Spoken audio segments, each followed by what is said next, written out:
The soldier was resting on the battlefield when he suddenly noticed a glimmer of light on the open ground ahead.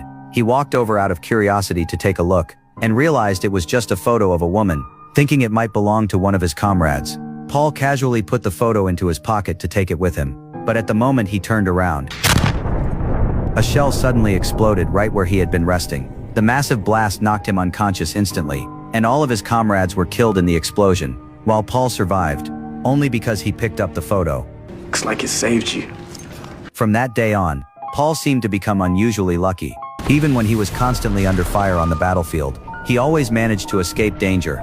And just like that, the mysterious lucky charm stayed with him until he retired. After the war finally ended, he returned to a peaceful life. But after enduring the horrors of war for so long, he developed severe post-traumatic stress disorder.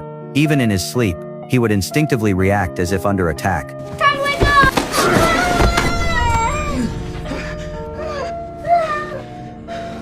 Hey, sorry.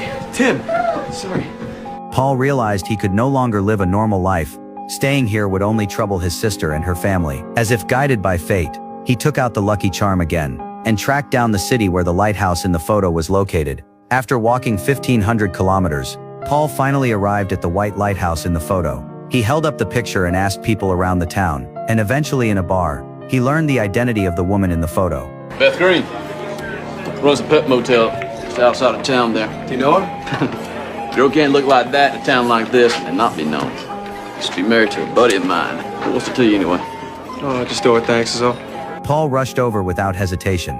In front of a small house surrounded by greenery, he saw Beth for the first time. Watching the woman from the photo walk toward him, Paul was completely stunned. Normally outgoing, he now stood there like a piece of wood. Paul tried to take out the photo to explain himself, but ended up pulling out a job posting instead, which made Beth think he was there to apply for work. So she handed him an application form to fill out. So besides Zeus, do you have any experience working with dogs?